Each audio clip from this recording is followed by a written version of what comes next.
I allow TikTok to decide Okay. what should be my I've been first light struggling to novel find between Shadow Slave, Reverend Insanity, and Lord of the Mystery, and they basically said I should read Shadow Slave because it's beginner friendly. So I started my journey of reading Shadow Slave, which has, as of the recording, 2,189 chapters, woof, which makes One Piece look hella small.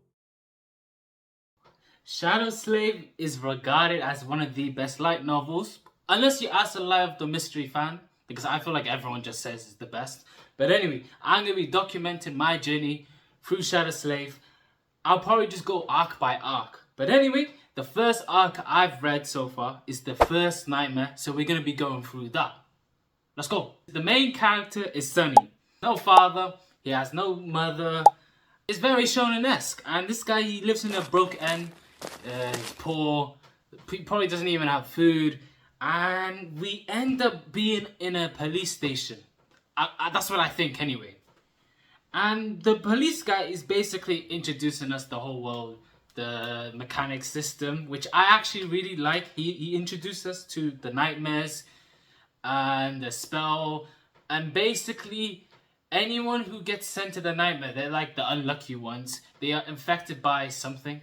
That's my knowledge is very, very low. Even though I read it, is my memory is very hazy. So please correct me in the comments. And yeah, let's move on. So we chat with the policeman, and he's basically giving us tips. This is like a tutorial in Minecraft, let's say. They give you the tips, they teach you how to do the things, and in a way, the author is introducing us to the world and things like that through this police guy. So one of the things that strikes me, and which I actually remember till this day, I mean, even though it's been like 3 days since I read it, is he basically said that when you're in this nightmare, once you enter it and fall asleep, because that's why it's called a nightmare, basically any human you see, anyone you interact, just treat them as an illusion and you should be fine. Because if you don't treat them as an illusion and you treat them like human-like, and you actually think this nightmare is real, then it gets a bit sticky. And this actually helps Sunny, or aka Sunless, at the end of this arc, actually. But anyway, let's move on to aspects. Aspect, I need you guys to help me with this, because I feel like aspect is something I don't really get. I feel like it's just a name or title. Like at first he was a temple slave, and he ended up being a shadow slave at the end of the arc, which is kind of cool, but he's still a slave. And I'm just wondering, like, is there like any merit to this name? Because I know there's a bit of lore or a bit of information that's given with the name. Like, for example, from the top of my head, a shadow slave is a slave from the past, from some sort of god, and he basically moves away from his old master, and in a sense he actually yearns for his like a new master. He yearns for his old master, and I feel like that's the whole point of a shadow slave. And I feel like, I mean, that part which I said, I actually think that actually makes it a bit interesting because it links to his flaw, which actually makes it a bit funny. The flaw is one of the, is so amazing, especially Sunless flaw is immaculate, and the author cooked with it. His flaw is so simple. It's just 3 words. Can't tell a lie. That's 4 words, but it was meant to be 3 words. And this is just genius because within his name, Shadow Slave, I feel like, I don't know if it's a goal or whatever, but let's say his goal. His goal is literally to find someone and become a master. Become a slave to that person. And he becomes a slave. His goal is basically to find someone and become a slave to that person. And to become a slave and submit to that person, let's say, they basically have to say his true name. His true name is Lost from the Light. Within itself, it's actually really nice. I really like it. A shadow, the light doesn't touch the area, so he's kind of like lost from the light. You get me? I kind of like that. But anyway, they have to say the name, Lost from Light. And once they say it, then he becomes their slave. And obviously, who wants to be a slave? Same with Sunny. He doesn't want to be a slave. He's like, bro, I ain't being a slave to no person, bro. I'm gonna be free. Who would actually just give up their freedom like that? But with this flaw, it makes it tricky because you can't lie. So if literally it only takes one question. What is your true name? From lost from light. And if they say it, boom, you are their slave. And I absolutely love it. And we get to see like the predicament and the bad things from this floor straight away. When he meets this girl, Lang, amazing, beautiful, bazungas, you get me? And he was just staring at her. And she said, "What you looking at?"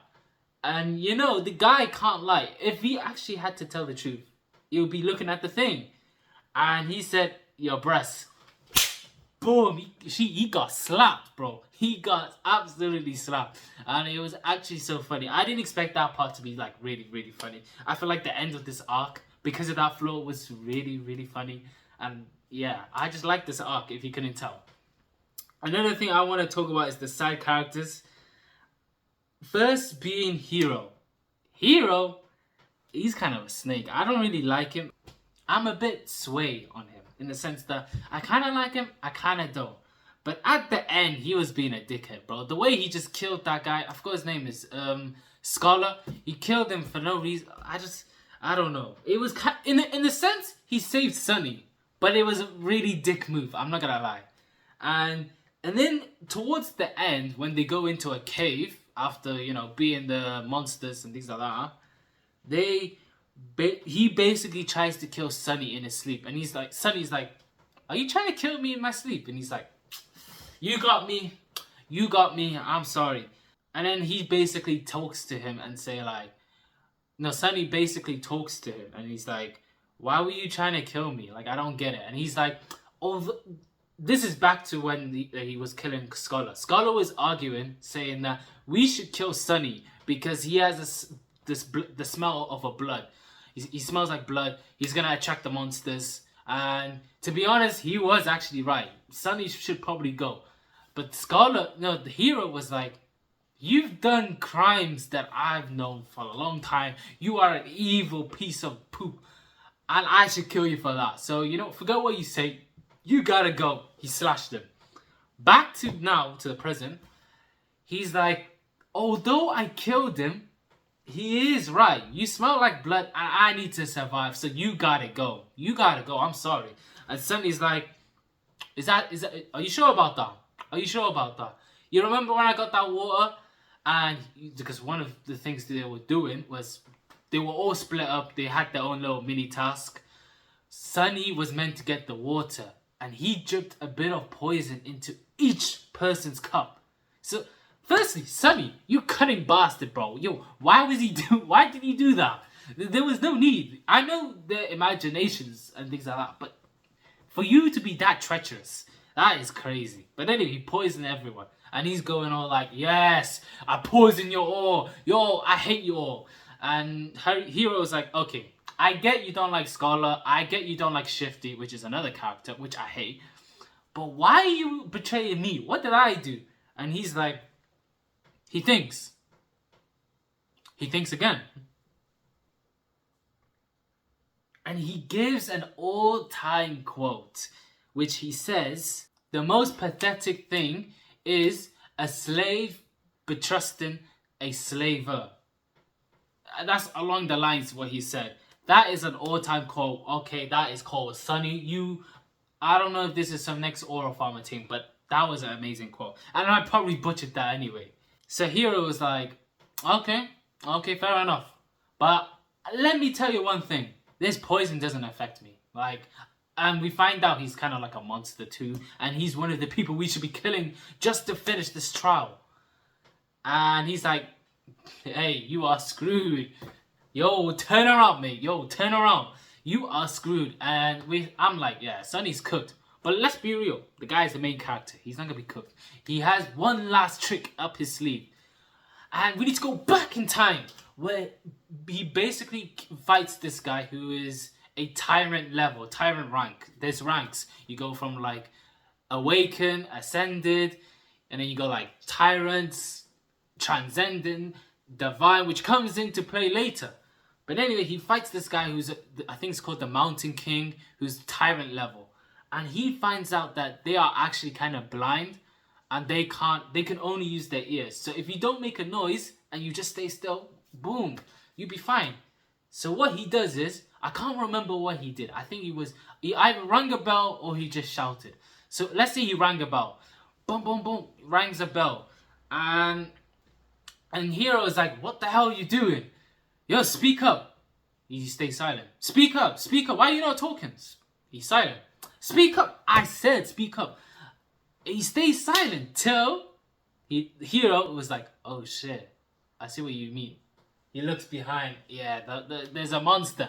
But he gets absolutely slain. He's cooked. That's some next chess level move from Sunny. Fair play, Sunny. Fair play. And he completes the trial.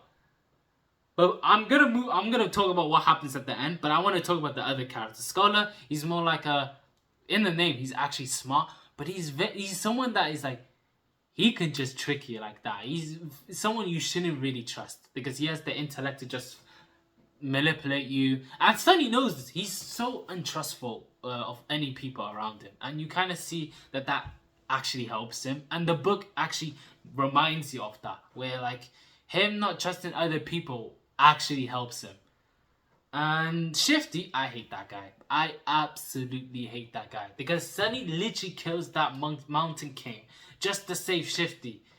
And then literally Shifty just push him on the floor like, I don't care about you. I hated him from that day. And while they were climbing on I'm going to say a mountain, Shifty, he looks shit. He's unwell. He is absolutely destroyed. He's like, this might be the last day of Shifty. And he actually falls down and he gets killed. But we actually later find out that, when I talked about the water poisoning, that was actually because of that as well. That's why he actually felt worse than the other two, Hero and Sunny. So we see him, he's dead. I'm happy. Happy days. Another thing about Hero I want to go back to is Hero, the people in my TikTok, last plug at the apps. I'm just saying, if you wanna follow, you know what to do. But anyway, in my comments, they were like, remember the name Aura of the Nine, which is the true name of Hero. And I'm like, what was this about? Like, the guy is already dead. But then we later find out at the end of this arc, these creatures, these people we see in the nightmare, they are like from the past and things like that. But if they're from the past, they would probably be dead right now. So I don't know when Aura's gonna come back. I don't know. Aura of the Nine, I think is gonna be a important character. But what importance does he have? I have no clue. He might be a villain. That's my prediction so far. That's the only thing I can really say. Okay. So now I just want to talk about the end of the arc. We basically finished the game. The nightmare. And he basically gets his stats revealed, which is actually pretty nice. I like how they kind of teases you. One time we were waiting for to see what his aspect rank is. I think that's what it is. And I scrolled down and it literally says Sunny was shocked. He went to his knee. And when I seen Divine, I'm like, what the fuck? Yo, Divine in the first arc is crazy. Because basically when you finish your first nightmare, you actually, you level up. But most people, they get like, they're just awakened. Or at rare times, they are like ascended. And maybe like another rank or two above that. But no one's Divine. I don't even think there was anyone that has ever have a rank called Divine. I don't think that's ever. I think the most that humans ever got was Transcended. I think that's what the book says. So for Sunny to get Divine, I was as shocked as him. This guy, literally, I love how the author was just writing his reactions and how shocked he was. He was unbelieved. He was baffled by it. That was really nice and that was a bit funny. Also, we see his flaw. Obviously, I'm gonna repeat it, but his reaction to his flaw, he's like, I'm so screwed. I can't lie. What am I actually gonna do? Literally, it takes only a few questions for me to become a slave. I am actually screwed. It's so funny. And yeah, I'm running out of things to say about this arc. This arc is really amazing. I really like it. I don't want to overrank it, but I think this is an 8. I was going to say 9, but I think that's a bit pushing. Because I feel like maybe the fight scenes, the action, it wasn't the most interesting. It was interesting, but it was an 8, 9 level, if you understand what I mean. But this is an interesting arc, and I can't wait for more. People been telling me the Forgotten Shore is one of the best arcs. I'm anticipating for that. I heard Antarctica arc is an amazing arc as well. I'm assuming the next arc is the second nightmare, but I don't know. I don't know what arc I'm in straight after the first nightmare, because I was looking in the internet, couldn't really find it like an arc with its respective chapters. Doesn't really show. So right now I don't know what's happening. I'm in some next academy. I'm surprised his flaw is not going fully against him like badly, but he's understanding his flaw and he's finding like workarounds from his flaw. But hey, that's enough of me yapping. This has been an amazing arc. Till next time, see ya.